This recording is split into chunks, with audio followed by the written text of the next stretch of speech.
kami boleh masuk dalam hadirat Tuhan yang kudus. Dan kami bersyukur karena darah-Mu kami menerima kasih karunia demi kasih karunia. Sampaikan firman-Mu, kami siap diberkati. Urapi hamba-Mu, urapi kami semua. Dalam nama Yesus yang percaya dan siap diberkati, angkat tangannya. Sama-sama kita berkata, amin. Tepuk tangan paling meriah buat Tuhan. Silakan duduk, saudara. Shalom. Gimana kabar Bapak Ibu Saudara? Amin. Saya percaya apa yang Anda ucapkan dengan percikan darah Yesus dengan hisopmu, itulah yang terjadi kepadamu. Bapak Ibu, ada satu kalimat favorit saya setiap saya sedang ada dalam apapun juga. Kadang-kadang saya merenung soal kehidupan. Saya percaya kita juga mengalami persoalan, ada badai, ada hal-hal yang perlu kita selesaikan. Saya selalu ingat satu kata yang Yesus ucapkan, tetelestai, sudah selesai. Dan kalimat itu memberikan penghiburan dan kekuatan kepada saya. Terlebih 2 minggu ke depan kita akan merayakan ibadah kematian Tuhan, Good Friday, Jumat Agung. Saudara, saya mau mengajak saudara untuk memahami, untuk semakin mengerti apa sih tetelestai atau sudah selesai. Kalimat terakhir atau kata terakhir sebelum Yesus wafat. Dan tahukah saudara, pada waktu Yesus wafat mengucapkan kalimat ini, saudara, tidak seperti orang-orang yang mati di kayu salib. Semua orang yang jahat zaman saat itu, hukumannya adalah salib. Dan saat mereka mau mati, orang-orang penjahat-penjahat, mereka akan mengangkat kepalanya untuk menarik nafas terakhir dan kemudian mati. Tetapi Yesus pada waktu wafat, dia tidak mengangkat kepalanya, tapi dia menundukkan kepalanya. Ada hal yang berbeda. Hal ini saya akan bagikan bukan hari ini, minggu depan supaya Anda penasaran. Tapi pagi ini saya mau mengajar supaya Bapak Ibu Saudara, karena awal April kita akan Good Friday, supaya Anda memahami. Sebab semakin Anda memahami, semakin Anda mengerti kalimat tetelestai atau sudah selesai. Dan Anda semakin punya iman mempercayai dia sudah menyelesaikannya bagi kita semua. Maka kasih karunia demi kasih karunia, hal-hal yang kita pikirkan gak selesai, Tuhan selesaikan dalam hidup kita. Amin. Termasuk saudaraku dengan dana pembangunan, saya percaya, Tuhan berikan saya kekuatan, kalimat Yesus sudah selesai. Maka Anda boleh lihat saya sampaikan berkali-kali, dengan atau tanpa saudara menabur, Tuhan menyelesaikan. Jadi kalau kita diberi kesempatan menabur, itu karena kehormatan yang Tuhan beri. Amin. Baik, mari saudaraku, karena waktu yang terbatas kita akan melihat, sesudah Yesus meminum anggur asam, berkatalah ia sudah selesai. Lalu ia menundukkan kepalanya dan menyerahkan nyawanya. Ya, seperti tadi saya katakan, orang-orang lain penjahat-penjahat saudaraku mati, sebelum mati ya dia mengangkat kepalanya untuk menarik satu tarikan nafas terakhir.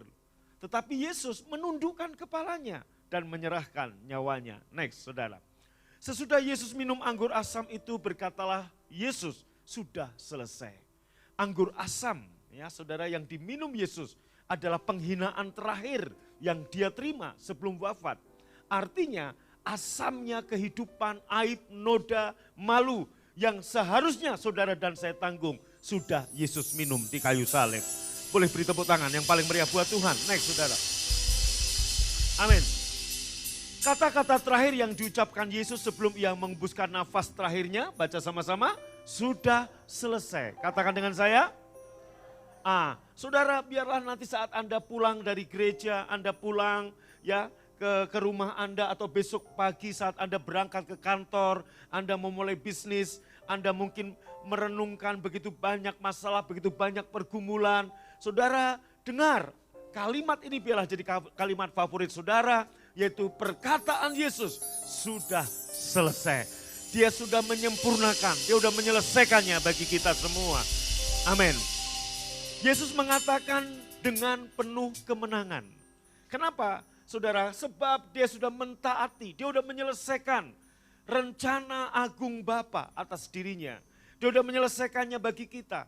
Biarlah renungan pagi ini, renungan sore ini, renungan hari ini sebagai satu rangkaian dari apa yang saya sampaikan dari bulan Januari tanggal 24. Tolong Bapak Ibu termasuk yang di rumah, yang mungkin kalau baru dengar ini Anda akan bingung, maka harus dengarkan dari hal-hal dari minggu-minggu sebelumnya. Yesus mengatakannya dengan penuh kemenangan, bukan dengan kekalahan, bukan dengan penderitaan. Maka kenapa dia menundukkan kepalanya, saudara? Ya, terus saudara. Tetelestai atau sudah selesai sebuah kata yang merampungkan segalanya dan penuh penghiburan bagi kita yang mendengarnya. Maka setiap kali saya ada dalam sebuah pergumulan yang berat, setiap kali saya ada dalam masalah yang berat, setiap kali saya kadang-kadang saudaraku menghadapi fitnahan, menghadapi hinaan orang, saya hanya mengingat satu kata, tetelestai. Dan itu memberikan penghiburan dan kekuatan kepada saya. Sebab aib, malu, hinaan, fitnahan saya sudah diminum Yesus. Dan gantinya Tuhan memberikan penghiburan dan kekuatan. Hal yang sama juga akan terjadi pada saudara. Saya tahu ada begitu banyak saudara mungkin baik yang onsite maupun online pagi ini. Engkau sedang mengalami pergumulan mungkin dalam bisnis, dalam keluarga, dalam pekerjaan atau menghadapi masalah apapun dalam rumah tangga. Dengar, tetelestai. Ucapkan itu saudaraku, itulah kalimat yang Yesus katakan untuk memberikan kekuatan dan penghiburan bagi kita umat tebusannya. Tepuk tangan yang paling meriah buat Tuhan. Nah, saudaraku, sudah selesai atau tetelestai, apa sih arti dan maknanya? Segala kepahitan makna, saudaraku, sebelum kita untuk saudara, ini makna yang Yesus alami. Yaitu apa? Segala kepahitan dari kejahatan dan tindak permusuhan para penganiayanya karena dosa dan pelanggaran kita yang ditanggungnya telah selesai. Telah selesai. Katakan amin. Ya, terus saudara, sesudah dia menerima penghinaan terakhir. Tahukah saudaraku, anggur asam yang diberikan oleh prajurit Rom itu adalah penghinaan terakhir bagi dia. Waktu dia berkata, aku haus. Itu prajurit Romawi memberikan anggur asam, saudaraku. Itu penghinaan terakhir. Artinya dia nggak layak menerima itu. Tapi dihina, diberikan anggur yang asam, saudara. Sementara mujizat pertama yang Yesus lakukan, yaitu mengubah air menjadi anggur yang good, anggur yang baru, yang luar biasa. Saudaraku, Anda lihat, dia mengalami hinaan terakhir, anggur yang asam. Oke, terus saudaraku. Hal tersebut menyatakan inilah yang terakhir. Ya, arti dari kata sudah selesai. Aku tidak akan ada lagi dalam jangkauan mereka menuju tempat di mana orang fasik berhenti menimbulkan huru hara. Artinya apa? Saudaraku, inilah yang terakhir. Enggak ada lagi dalam jangkauan, sebab apa? Semua karya penebusan, semua dosa, kesalahan, pelanggaran, penyakit sudah diselesaikannya di kayu salib untuk saudara dan saya. Sudah selesai arti dan maknanya, yaitu rancangan dan perintah Bapanya mengenai penderitaannya telah digenapi. Ya, rancangan dan perintah Bapanya mengenai penderitaan untuk mengganti penderitaan saudara telah digenapi oleh Yesus. Terus saudara, semua itu merupakan maksud dan rencana Bapa yang tidak dapat diubah lagi. Saudara, maka Anda lihat waktu Simon Petrus berkata, janganlah itu terjadi padamu. Yesus berkata, iblis enyahlah engkau. Karena kamu tidak memikirkan apa yang Bapa pikirkan. Yesus menyelesaikan ini karena apa? Menggenapi rencana Bapa. Terus saudaraku. Dan dia benar-benar berhati-hati supaya setiap titik dari rencana itu benar-benar terpenuhi. Dalam Kisah pasal 2 ayat 23 dikatakan demikian. Dia diserahkan Allah menurut maksud dan rencananya. Telah kamu salibkan dan kamu bunuh oleh tangan bengis, tangan bangsa-bangsa durhaka. Siapa yang menyalibkan Yesus? Saudara dan saya. Siapa yang membuat Yesus menderita? Dosa-dosa kita. Kenapa? Supaya Anda enggak lagi menderita. Supaya Anda enggak lagi, saudaraku, mengalami akibat dari dosa-dosa saudara. Betapa dasarnya kita yang berbuat dosa, dia yang dihukumnya. Dia yang menggenapi perjanjian dengan Bapa. Kita yang menikmati janjinya. Bolehkah beri tepuk tangan yang paling meriah buat Tuhan. Yang kita sembah, haleluya. Terus saat memasuki penderitaan, Yesus berkata, Bapa, jadilah kehendak-Mu. Dia berkata sekiranya mungkin cawan penderitaan ini berlalu. Di Taman Getsemani dia berdoa seperti itu. Peluh bercampur dengan darah, ketakutan, stres. Karena dia tahu begitu dia akan mengalami via dolorosa. Dia akan mengalami penderitaan. Dia tahu kapan dia akan mati. Saudaraku, Anda lihat bahwa saya menerima banyak WA dari seluruh Indonesia. Yaitu saudaraku dari dokter-dokter dari mana-mana. Mereka menyadari orang-orang yang mengalami sakratul maut. Orang-orang yang sedang mendekati ajal. Begitu divonis COVID, stres saudaraku. Itu yang membuat kenapa imunnya begitu kemudian turun dan akhirnya drop. Akhirnya wafat. Saudara dengar, ketakutan Anda, ketakutan kita sudah diambil oleh Yesus. Anda enggak lagi takut, Anda enggak boleh lagi takut. Sebab Yesus sudah memberikannya. Amin. Yesus sudah mengambilnya. Maka Bapak Ibu, kita lihat kalimat ini terus dengungkan dalam telingamu. Dengungkan dalam hatimu daripada kita mendengar berita-berita yang semakin kurang baik saudara. Kita baru mendengar, kita baru euforia. Semua udah mulai divaksin walaupun belum seluruh rakyat Indonesia. Tapi itu menimbulkan kabar yang gembira. Tapi enggak lama kemudian ada varian baru dari Inggris. Ada varian baru dari Skotlandia. Ada varian baru lagi nanti mungkin dari bawah bumi. Akan membuat saudaraku akan takut. Daripada kita mendengar hal-hal yang terus berubah-ubah. Ada satu yang tidak pernah berubah. Yesus mengatakan kepada saudara, sudah selesai. It finished, pes rampung, ges angges. Tepuk tangannya kurang meriah, katakan haleluya.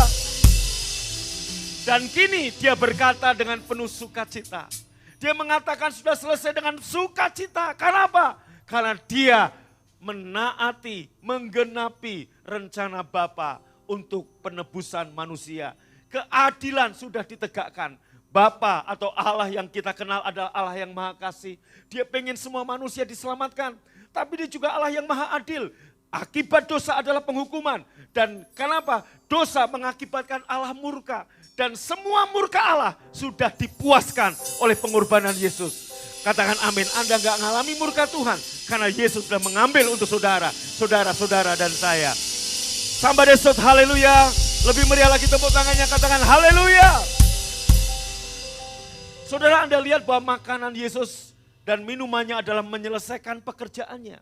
Ingat dalam percakapannya dengan perempuan Samaria. Dalam Yohanes 4 ayat 34. Murid-muridnya bertanya, murid-muridnya memberikan makanan. Kemudian Yesus berkata, makananku ialah melakukan kehendak Dia yang mengutus aku. Saudara, menyelesaikan kehendak Bapa, melakukan kehendak Bapa, menggenapi rencana Bapa, itulah makanan Yesus. Tahukah Anda? Dan itu yang membuat dia segar. Artinya, waktu dia menyerahkan nyawanya, itu membuat dia segar. Kenapa? Karena kematiannya membuat Anda dan saya selamat. Sukacita di surga karena ada satu pengorbanan sekali untuk selama-lamanya. Tepuk tangan buat Tuhan, katakan amin. Makanan dan minuman itu menyegarkan dia saat mereka memberinya empedu dan anggur asam. Dalam Matius pasal 27:34 dikatakan demikian, lalu mereka memberi dia minum anggur bercampur empedu. Tahukah empedu? Tempat di mana saudara itu pahit. Orang-orang ayam itu ada empedu, itu kantong yang isinya pahit kalau dimakan, betul enggak? Siapa yang pernah makan empedu saudaraku, empedu ayam? Selain Mas Eko siapa lagi saudaraku? Mas Eko pernah? Ya, nyoba kan, pahit kan? Artinya apa? Pahitnya kehidupan, pahitnya saat engkau dihina, pahitnya saat engkau difitnah, pahitnya engkau menghadapi pergumulan, sudah diminum Yesus. Saya percaya engkau ditakdirkan sebagai pemenang, lebih dari pemenang. Semua kepahitan kita udah diminum Yesus. Amin. Saudaraku, semakin Bapak Ibu Saudaraku memahami, selesai. Dan Anda semakin mempercayai, dengan sendirinya engkau akan melihat kasih karunia demi kasih karunia tanpa atau engkau sadari mengalir setiap hari dalam kehidupan Anda. Saudara, semakin saya memahami, semakin saya mempercayai. Waktu Yesus berkata, it finished, sudah selesai. Saya mendapati kehidupan pelayanan, kehidupan pekerjaan, kehidupan rumah tangga, kehidupan sehari-hari. Grace, from grace to grace, dari kasih satu karunia kepada satu kasih karunia lagi mengalir dalam kehidupan saya. Hal yang sama, angkat tanganmu. Waktu engkau semakin memahami, menyadari tetelestai, engkau akan melihat dalam pekerjaanmu, dalam kesehatanmu, dalam bisnismu, dalam pelayananmu, mengalir kasih karunia demi kasih karunia. Engkau akan melihat seperti Yusuf mengalami promosi, mengalami anugerah. Hal yang sama terjadi pada saudara. Somebody shout haleluya. Amin. Saudaraku, sudah selesai.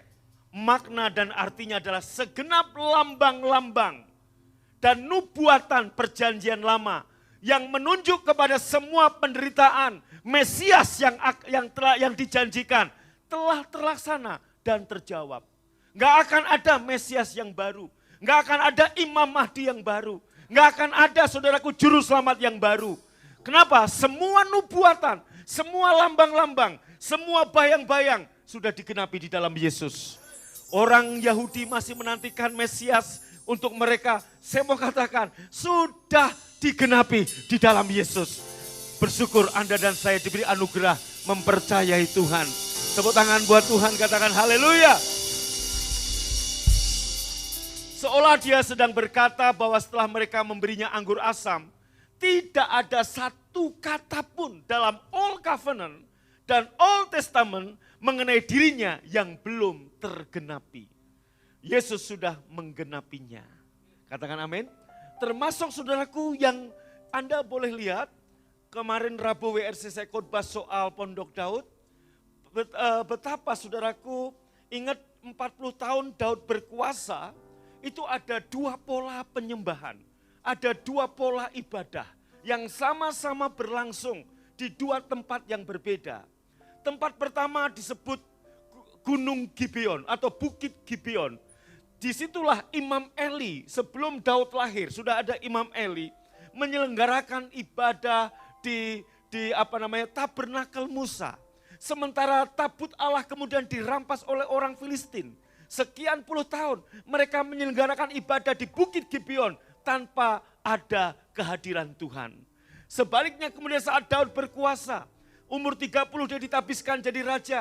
40 tahun saudaraku, Anda lihat tabut perjanjian akhirnya diambil oleh Daud dari rumah Abinadab. Ditaruh di Bukit Sion, kemudian ditutup dengan tenda. Daud dan seluruh imam-imam termasuk Obed-Edom.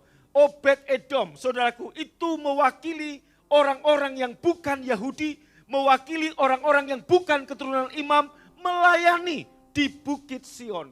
Jadi 40 tahun Daud berkuasa, ada dua ibadah. Yang pertama di Bukit Sion, yaitu berbicara tentang hubungan, nggak ada batas, nggak ada tirai, nggak ada tembok. Sementara di Gibeon, tabernakel Musa penuh dengan aturan hukum Taurat. 40 tahun itu berjalan. Dan saudaraku, di dalam perjanjian baru, hal itu juga terjadi. Yesus wafat umur 30. Kemudian 40 tahun, saudara Anda lihat ada masa transisi, ada dua penyembahan di Bukit Sion, yaitu Petrus dan 11 rasul yang lain menyembah Allah dalam roh dan kebenaran. Tetapi di Yerusalem, bait suci masih ada, keimaman hukum Taurat masih berlaku, padahal tirai sudah dirobek. Dan saudaraku, Allah sudah melewati semua kemah, semua langit, sampai akhirnya tahun 70 Kaisar Titus meruntuhkan, saudaraku, bait suci di Yerusalem. Artinya apa? 40 tahun, sama, Daud juga 40 tahun. Setelah itu bait suci roboh dan gak ada lagi satupun, maka semuanya seperti yang Yesus nubuatkan. Tidak ada satu batu berdiri di atas satu batu yang lain. Betul saudaraku? Semua udah digenapi. Gak ada lagi Mesias yang harus kita nantikan. Mesias kita Yesus satu-satunya. Tepuk tangan paling meriah, katakan amin. Haleluya. Semuanya sudah terjawab. Seperti saudaraku nubuatan para nabi bahwa dia dijual seharga 30 keping perak. Tangan dan kakinya ditusuk, pakaiannya dibagi-bagi dan seterusnya. Dan itu digenapi lewat Yesus dikhianati oleh muridnya yaitu Yudas. dijual 30 keping perak, saudara. Oke, terus saudaraku. Dan kini anggur asam itu telah diberikan, baca sama-sama. Sudah selesai. Bilang kiri kananmu, sudah selesai. Wow, saya mau kumandangkan kalimat ini, biarlah kata ini juga jadi favorit saudara. Saat Anda nyetir mobil, saat Anda sedang merenungkan betapa beratnya pergumulan, Anda dengar kata ini. Saya percaya engkau bayangkan saat Yesus wafat, menundukkan kepala dan berkata sudah selesai. Itu memberikan penghiburan dan kekuatan bagi kita. Maka seperti kemana saya katakan minggu lalu, semakin kita memahami, semakin kita menyadari kata sudah selesai dan engkau mempercayainya, engkau akan melihat tanpa engkau sadari atau engkau sadari, tiba-tiba engkau mengalami anugerah di dalam pekerjaanmu, engkau mengalami anugerah dalam kehidupanmu, engkau mengalami mujizat demi mujizat dalam hidupmu, dan itu menjadi biasa dalam hidupmu. Sebenarnya bukan biasa, karena Yesus sudah menyelesaikannya bagi kita. Tepuk tangan yang paling meriah bagi Tuhan, katakan amin. Baca sama-sama 4. Yang keras dong. Ya, apa? Ya. Hukum seremonial atau hukum moral yang hanya penuh dengan tata cara upacara saja sudah dihapuskan. Dan kewajiban di dalamnya pun diakhiri. Maka saya katakan gini, ada 2 cara untuk mencapai kebenaran. Yaitu pertama dengan hukum. Jika Anda bisa mentaati hukum, maka Anda jadi orang benar. Jika Anda tidak bisa mentaati, maka hukuman menanti Anda. Saya ulangi lagi. 2 pencapaian untuk menuju kebenaran. Yang pertama dengan hukum. Jika Anda bisa menaati seluruh hukum itu, maka Anda dianugerahi kebenaran. Anda dapat predikat orang benar. Tetapi jika Anda salah kepada satu hukum saja di dalam hukum itu, maka hukuman menanti bagi Anda. Cara yang kedua adalah kebenaran itu diberikan karena Yesus yang mati buat saudara. Dan saya percaya gak ada seorang pun yang bisa dibenarkan dengan cara yang pertama. Maka kebenaran yang kita terima karena anugerah yang Tuhan beri. Katakan amin. Oke, terus saudara. Yang inti sudah datang sekarang, yaitu Yesus. Dan semua bayang-bayang lenyap. Jadi gak ada lagi hidup dalam bayang-bayang. Perjanjian lama, Old Covenant penuh dengan lambang-lambang, dengan bayang-bayang. Termasuk tentang apa? Darah anak domba, jantan, lembu jantan, itu semua bayang-bayang. Karena enggak mungkin darah binatang bisa menyelamatkan manusia. Justru setiap tahun sekali imam besar membawa darah untuk dirinya dan untuk umat yang dilayaninya. Itu menunjukkan bahwa saudaraku, mereka tetap ada di dalam dosa. Tapi Yesus sekali untuk menghapus semua dosa kita, Dia membawa darahnya sendiri sekali dan untuk selama-lamanya. Katakan amin. Terus saudara. Kini tabir telah terkoyak. Dinding pemisah sudah dirobohkan. Hukum Taurat dengan segala perintah dan ketentuannya telah dibatalkan. Siapa yang bilang hukum Taurat masih ada? Saya udah khotbahkan 2 minggu lalu. Waktu Yesus berkata dalam Matius 5 ayat 17-18. Sebelum langit bumi berlalu, 1 titik 1 iota tidak dibatalkan dalam hukum Taurat. Tetapi faktanya langit dan bumi sudah berlalu saudaraku. Sudah enggak ada. Saya enggak bicara tentang langit bumi secara literal. Yesus pun juga enggak bicara soal itu. 2 minggu lalu Anda boleh yang belum ikutin khotbah 2 minggu lalu. Artinya tabir atau tirai telah terkoyak. Dinding pemisah sudah dirobohkan lewat kalimat atau kata yang Yesus ucapkan. It finished, sudah selesai. Semua sudah dibatalkan. Efesus 2 ayat 14 dan 15. Karena dialah, Yesuslah damai sejahtera kita yang telah mempersatukan kedua pihak, yaitu Yahudi dan non-Yahudi. Dan yang telah merobohkan tembok pemisah, yaitu perseteruan. Terus saudaraku, ayat 15-nya. Sebab dengan matinya Yesus sebagai manusia, Ia telah membatalkan hukum Taurat dengan segala perintah dan ketentuannya. Untuk menciptakan keduanya, Yahudi dan non-Yahudi. Sama-sama baca.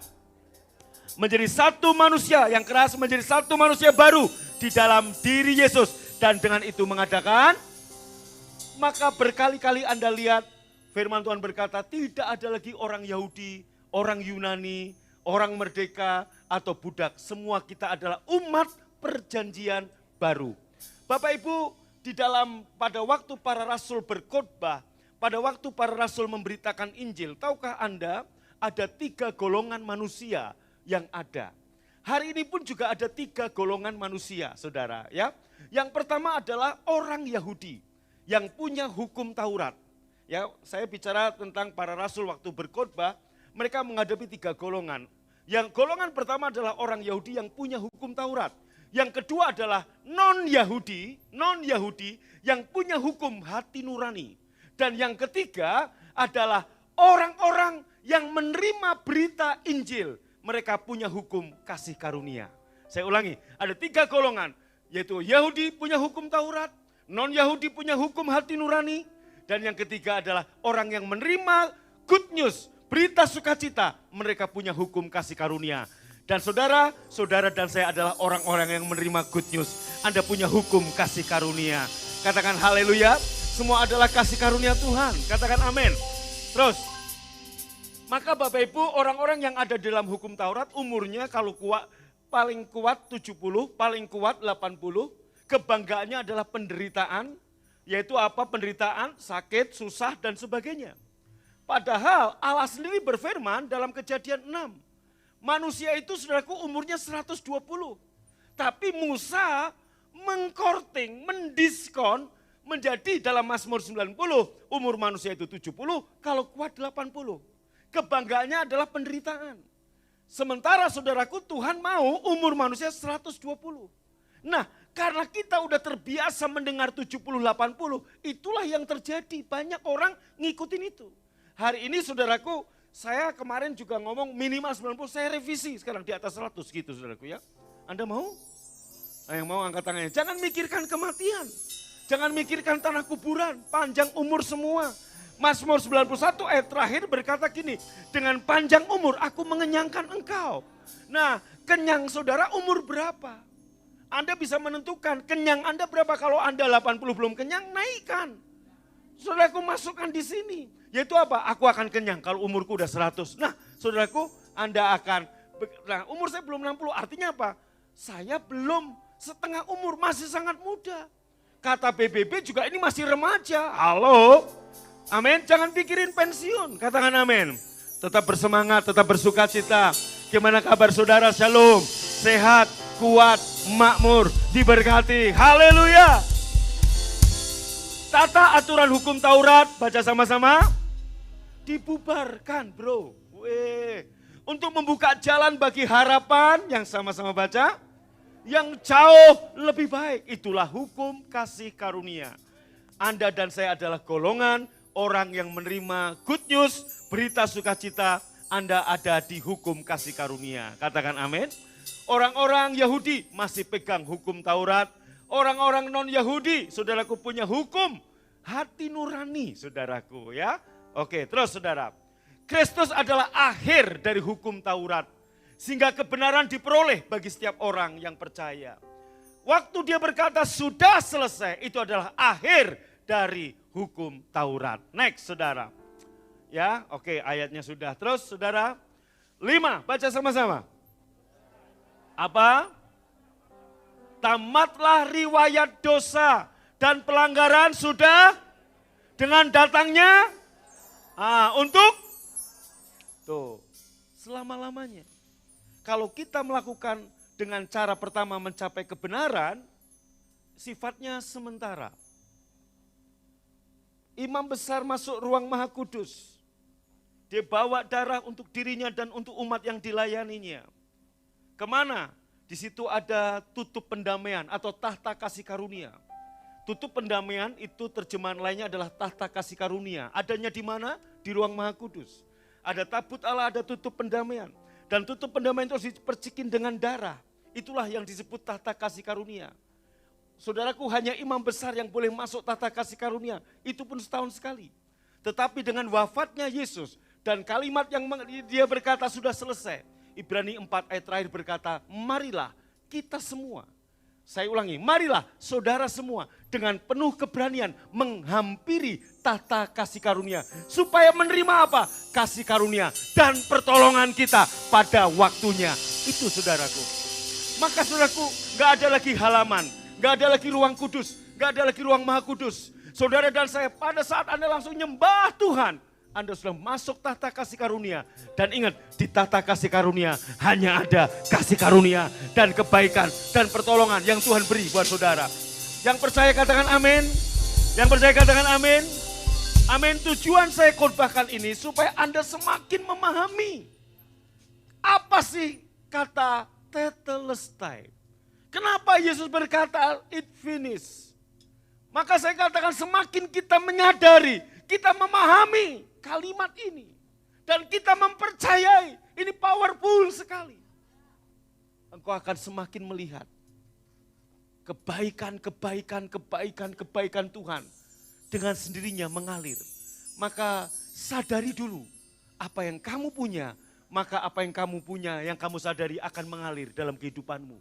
Waktu saya sadar, saat saya menghadapi pergumulan, kadang-kadang kita mungkin hampir stres, kita mungkin hampir frustasi, kita mungkin sudah hampir burn out, kita mungkin sudah hampir, waduh gimana? Waktu ingat lagi, sudah selesai. Kekuatan, penghiburan, sudah turun di sini. Betul? Saudara, dengan kondisi yang ada aja, kita ini sekarang bingung. Istilah lockdown aja udah ganti-ganti nama. Padahal ya itu aja saudaraku. Betul enggak? PSBB, PPKM, mikro, makro, apalah. Sebenarnya sama, itu aja. Istilah itu membingungkan saudara. Saya aja enggak hafal, PPKM udah enggak hafal. Saya ingatnya PSBB. Dulu lockdown. Sampai akhirnya Anda lihat ada yang lucu-lucu saudaraku. Ya, ada kampung ditutup pakai apa tulisan. Kampung ini ditutup karena sedang bukan lockdown, apa itu saudaraku ya. Lucu-lucu lah saudaraku. Ada lagi ditutup, kampung ini tertutup karena masa inkubasi. Loh saudaraku, apa lagi dia salah nulis. Harusnya masa isolasi, dia nulisnya inkubasi. Bukti bahwa masyarakat juga bingung saudaraku. Tapi kalau kita dengar ini bingung saudaraku. Dengar kata, sudah selesai. Wow, kekuatan yang baru, penghiburan dari Tuhan. Angkat tangan, biarlah mengalir dalam diri saudara. Berbahasa roh. Yesus sudah menyelesaikannya bagimu. Oh, haleluya.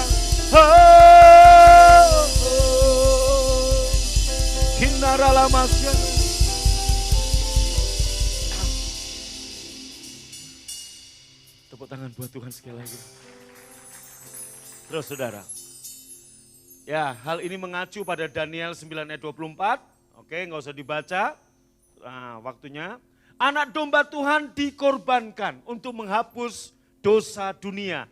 Dan semuanya, baca sama-sama. Dosa dan segala akibatnya sudah selesai. Amin.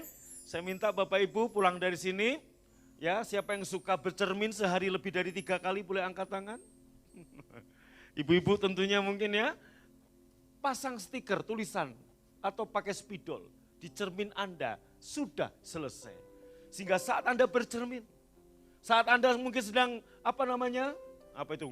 Ngong, itu apa itu namanya? Hair dryer. Karena saya nggak pernah pakai begituan saudaraku ya. Anak-anak saya suka pakai Revival Chris Harvest ikut-ikutan maminya. Saya nggak pernah pakai. Kenapa? Percaya diri ngapain pakai hair dryer begitu ya? Ngong, nah. Saudaraku, Anda lihat tulisan di situ, sudah selesai. Waktu kamu lihat, sudah selesai, kamu ngomong sama orang yang ada di cermin. Segala sakit penyakit penderitaanmu sudah selesai. Kemiskinanmu sudah selesai. Kekalahan kegagalanmu sudah selesai. Diganti dengan kemenangan, kelimpahan, sehat, kuat, makmur. Sampai besok, haleluya. Amin. Sudah selesai, arti dan maknanya, penderitaannya kini berakhir. Baik penderitaan jiwa maupun tubuhnya. Kepalanya diberi mahkota duri. Saudaraku, penderitaan stres di dalam kepala saudara yang diambilnya. Tubuhnya terpecah-pecah, tercapik-capik. Supaya apa?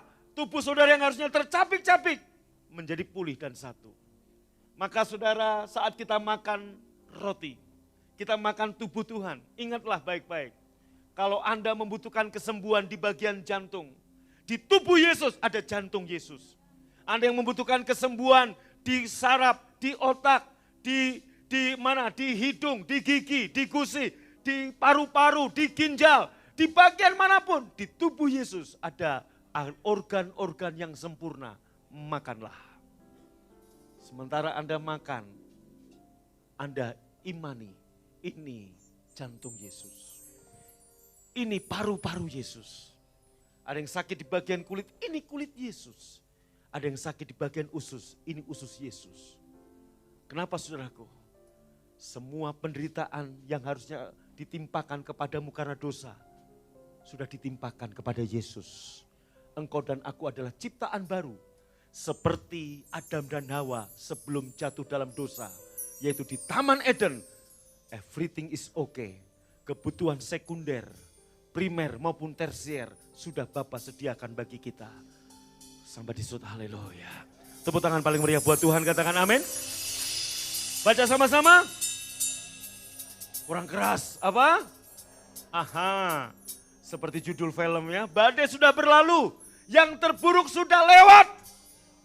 Semua kesakitan dan kesengsaraan sudah mencapai ujungnya. Dan Yesus segera pergi kepada Bapa memasuki sukacita yang ditetapkan bagi dia. Saudaraku, badai sudah berlalu. Yang terburuk sudah hampir selesai. Karena waktu itu dia belum wafat kan, saudara. Begitu dia udah wafat, semua sudah selesai. Katakan amin. Terus saudara. Biarlah semua orang yang menderita bagi Kristus dan bersama Kristus menghibur diri mereka sendiri dengan perkataan ini. Sama-sama katakan.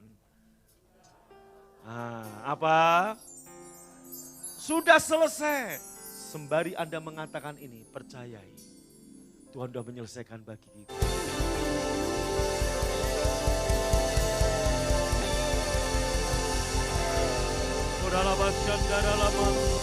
Saya berdoa untuk orang-orang yang sakit yang ada di rumah sakit. Saya berdoa untuk setiap orang yang ada di ruang isolasi. Bapa, di dalam nama Yesus aku berdoa. Aku berdoa untuk setiap Anda yang ada di rumah yang sedang menderita sakit. My brother, my sister. Tuhan Yesus menyembuhkan engkau. Dia sudah menyelesaikannya bagimu di kayu salib.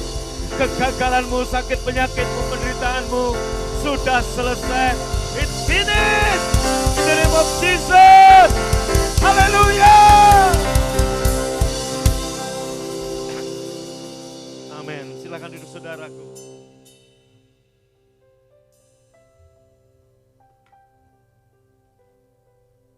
Kembali ke bahan, setiap kali saudara merenung pergumulan Anda ngalami kayaknya beban yang menghimpit. Saya ingatkan bagi Anda, renungkan apa yang Yesus katakan kepadamu. It finished. Tetelestai, sudah selesai. Saya sengaja khotbahkan ini sebelum kita ibadah Jumat Agung Paskah supaya Anda semakin memahami, menyadari. Sehingga nanti saat kita Jumat Agung kita perjamuan Tuhan. Tiap minggu kita perjamuan Tuhan enggak lagi menjadi biasa. Jangan karena kita setiap minggu kita melakukan ini menjadi rutinitas bagi Anda. Lakukan dengan penuh hormat dan penuh dengan kesadaran. Maka engkau akan melihat hal-hal yang dahsyat dalam hidup saudara. Arti dan makna sudah selesai, Yesus menyerahkan nyawanya. Dia siap untuk membuskan nafas terakhir. Dan kini dia tidak ada lagi di dalam dunia secara fisik.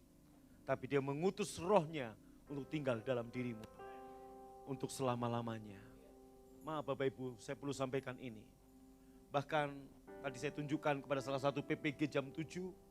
Saya menerima saudaraku postingan. Ya, apa Tuhan besar. Dia posting dan itu diposting di grup-grup pendeta. Dan banyak yang menyetujuinya. Kenapa? Saudaraku, saya prihatin karena banyak orang yang masih pola pikir old covenant. Yaitu bahwa pengurapan itu kadang ada, kadang tidak di dalam hati hamba-hamba Tuhan. Loh, bagaimana mungkin? Setiap sekali Yesus itu menurunkan Roh Kudus dalam diri kita, maka pengurapan itu, sebab sumber pengurapan adalah Roh Kudus, maka selalu ada pengurapan dalam diri saudara. Amin. Amin. Ini yang banyak orang gak sadar. Maka mereka selalu berkata, Tuhan berkati aku. Tuhan sudah memberkati engkau saat dia berkata sudah selesai. Amin. Saudaraku, kutuk kita udah selesai. Bagian kita mempercayai, menyadari, maka kita menerima apa yang kita sadari. Terus saudara, ya. Aku tidak ada lagi dalam dunia, tetapi mereka masih ada dalam dunia, dan aku datang kepadamu ya Bapa yang kudus. Pilihlah mereka dalam namamu, yaitu namamu yang telah engkau berikan kepadaku. Dengar doa Yesus saat dalam tubuh kemuliaan. Saudara, ini sebelum dia terangkat ke surga. Dia berdoa untuk murid-muridnya, yaitu Anda dan saya. Peliharalah mereka dalam namamu. Dengarkan baik-baik. Yesus perantara perjanjian baru berdoa, bersyafaat kepada Bapa untuk Bapa memelihara mereka, yaitu Anda dan saya. Saya percaya hidup saudara terpelihara di dalam nama Yesus. Katakan amin.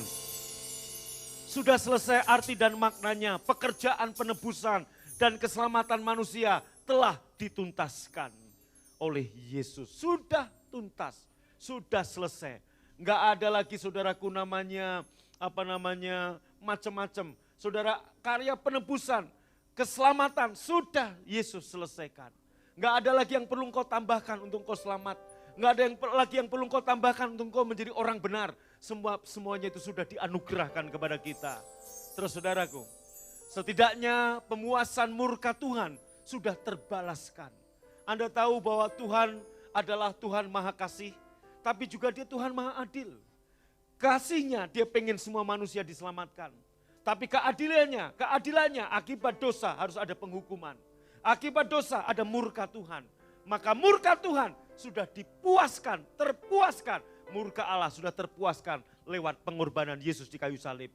Maka pada waktu semua orang yang ada di dalam Yesus, enggak ada lagi murka Allah. Engkau tidak ada lagi di bawah penghukuman. Sebab murka Allah sudah dipuaskan di dalam Yesus. Maka Anda dan saya hanya menerima kasih karunia demi kasih karunia. Tepuk tangan paling meriah bagi Allah kita. Belum? Amin.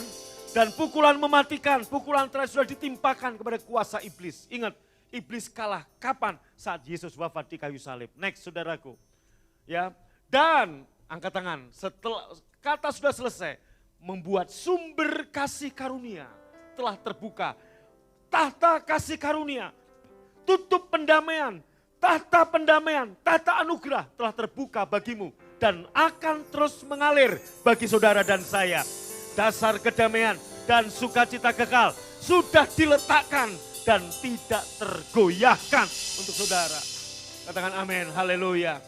Terus saudara, ya, maka hidup dalam New Covenant bukan lagi kamu yang sedang bekerja untuk Yesus, melainkan Yesuslah yang bekerja untukmu, di dalammu dan melalui dirimu. Perhatikan baik-baik. Saudaraku, bukan lagi kamu yang berkarya untuk Yesus, tapi Yesuslah yang berkarya untukmu, saudaraku, di dalammu dan melalui kamu. Terus saudara, semua telah dilakukan saat Yesus berkata, baca, sudah selesai, tetelestai. Next saudara, kamu bisa selamat menjadi orang benar, berkenan, diberkati, sehat, kuat, makmur. Dengan apa?